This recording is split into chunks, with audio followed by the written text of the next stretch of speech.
So this is the Great Raspberry Mixer, which is the first in the series of Freddie's Amazing Bakery.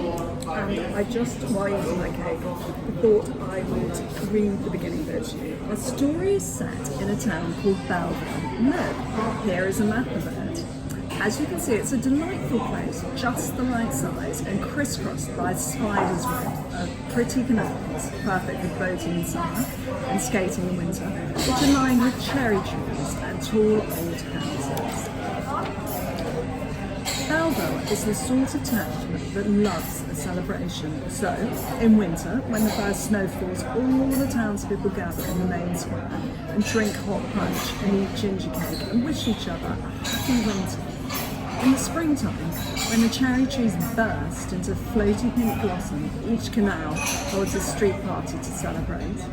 Then, on the longest day of the year in summer, everyone gathers for a barbecue in the park and stays up late playing games and letting off fireworks. And in the autumn, well actually in the autumn there isn't any kind of party or celebration.